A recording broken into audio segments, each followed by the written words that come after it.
Hi, my name's Pete Tong. Welcome to this week's Fast Tracks. On the show for you, a real treat. Steve Lawler, Dark Captain, Light Captain, Kevin Saunderson, Lies, and Smith and Selway. But first, a brand new video from the Shapeshifters with the blessing of Orbital, the Hartnell brothers. They've covered the classic track Chime to celebrate 20 years of acid house, really.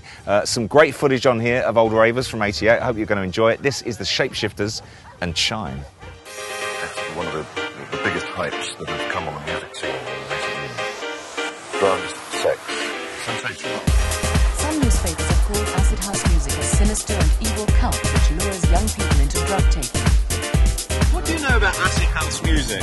There's like the drugs related craze. That's why I think. Those that take it want a bit off their shoulders. I presume they do forensic dancing, that kind of thing. Probably out of control, not behaving like normally they would. All them light flashing don't do you any good either. They drive you mad, don't they? This is acid, man. Only a mile away from the warehouse, the bus is intercepted by the police. The party's been closed down, finished. We know about it, it's all finished. We're taking it all down. Almost untouchable, but they pulled it off. Chime, brand new from the Shapeshifters, and let's continue now and take a look at this week's number 3 on the Bedroom Bedlam chart. This is Craig Gallen. He comes from Nottingham. He's been producing and remixing for just over 1 year, and his track's called Verano.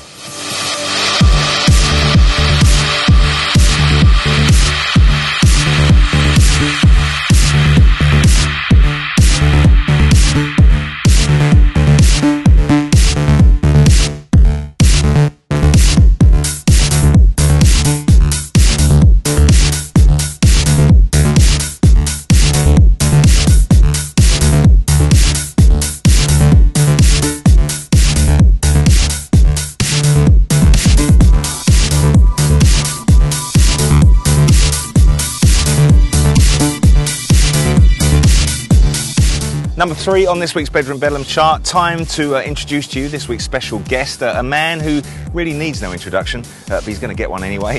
He's one of the world's great DJs. He is Mr. Steve Lawler. Hi, I'm Steve Lawler and you're watching Pete Tong's Fast Tracks. A little bit of background into myself. Well, I've been DJing now for 17 or 18 years.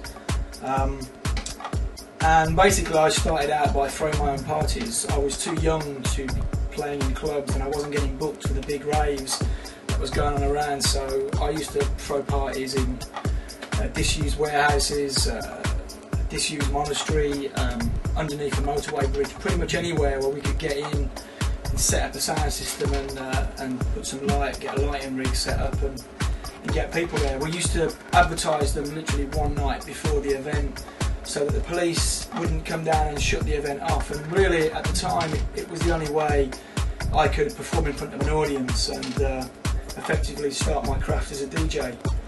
From there I had a residency in Ibiza for 3 years at Cafe Mambo, where I played records for 8 hours a day, 7 days a week, and I would start off right with ambient, downbeat, jazz, very mellow drum and bass, right up to deep house, and pretty much as it got into the evening I'd step up the house groove a little bit. So I kind of really learnt my craft as a DJ at Cafe Mambo, and you know, it was where I got a lot of experience and also met a lot of the music industry that I later on worked with. Hence the connection with Darren Hughes. Started working for him at Cream in Liverpool in, I think it was 1997. I was there for a year and a half. When Darren left Cream in Liverpool, I decided to leave with him. Me and Darren had a very strong connection musically and on a personal level, so when he left Cream, I instantly went with him to his new project, which was Home in London. I was a resident there for about a year and a half. I had my own night called Deep South on a Friday, which I had guests come along like Tenaglia, Angel Moraes, Seven Fisher, more sort of US house, tribal, you know, more sort of darker house sound DJs come through. From there, that residency stopped. I started touring the world heavily. I also needed another residency. I'm a DJ that kind of feels as though I have to have a residency. It's a very important part of my career.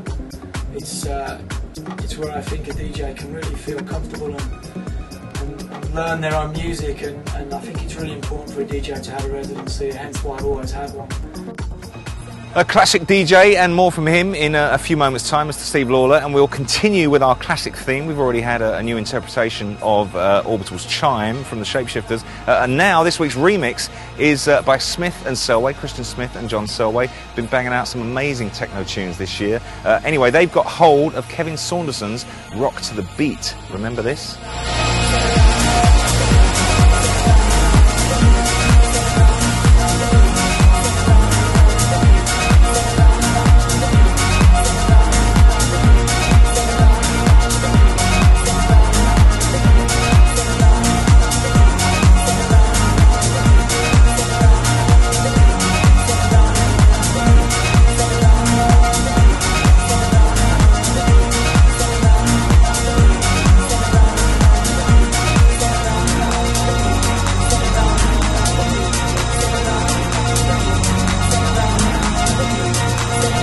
They don't come much better than that, sounding so fresh, Rock to the Beat, as reinterpreted by Christian Smith and John Selway, the Kevin Saunderson classic. Let's return to the Bedroom Bedlam chart and find out who's number 2.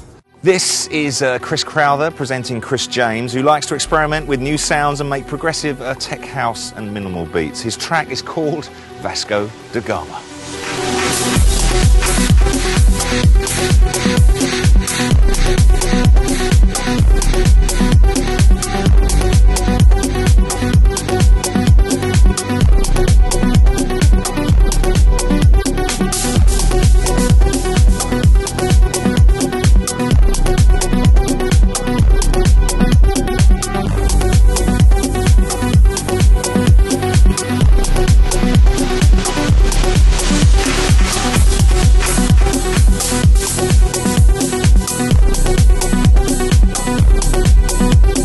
Number 2 on this week's Bedroom Bedlam chart. Don't forget, if you're making music at home and you think it's worthy of getting recognised on this show, then send me a download link. The address is on the screen now. This week's left field tune and artiste causing a bit of stir in the MySpace world. They are a band that have recently been awarded the Experimental Tune of the Month in Mixmag. This track is really a thing of oral beauty. The band is called Dark Captain, Light Captain, and the track is called Circles. Enjoy. Hold your time. You always went in circles. It's just like you.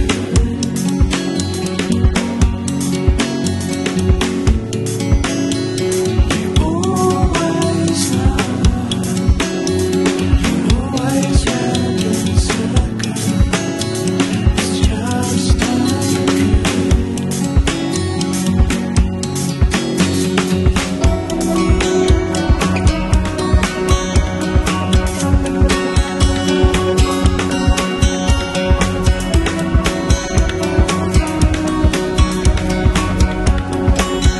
Dark Captain, Light Captain there. The track's called Circles. It is amazing. Do go and check out their MySpace stuff after this show.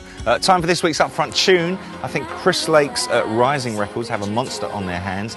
This is called Speechless by Lies. See, I don't mind just as long as you keep on, just keep on with what you do.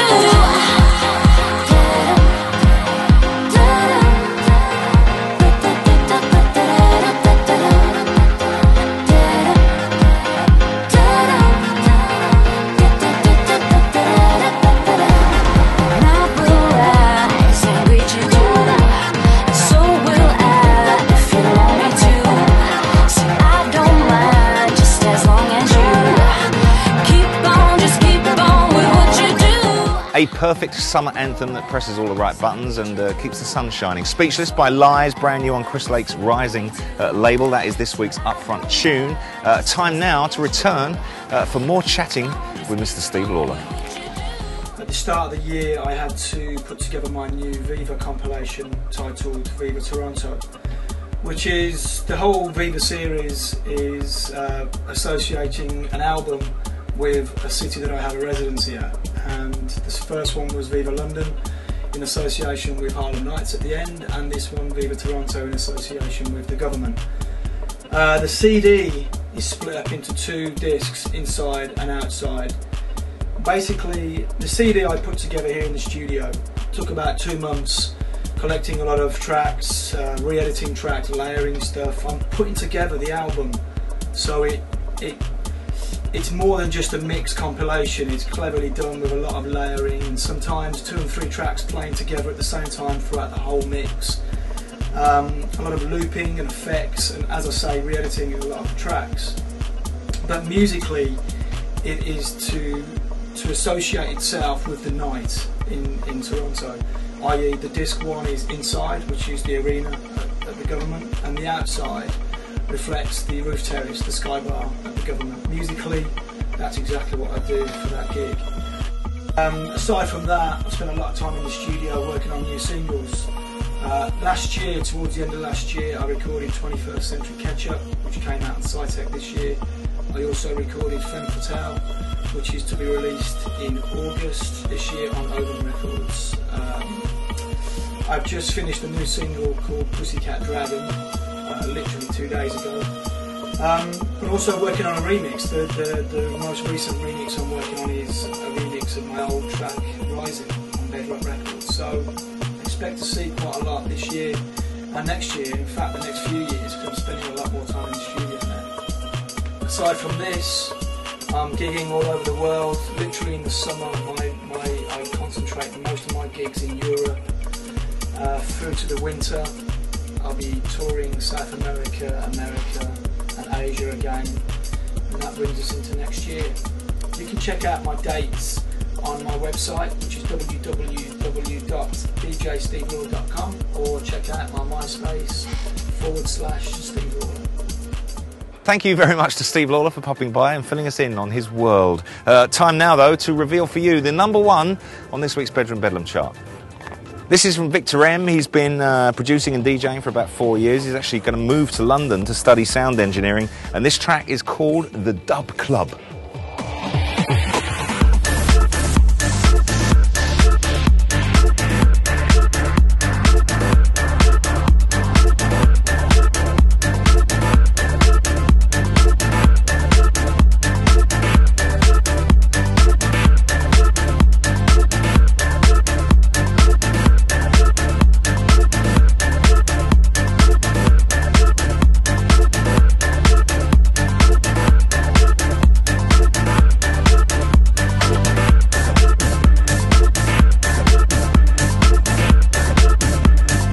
Don't forget to head over to Beatport after the show to check out the latest Bedroom Bedlam EP. The address is on the screen now.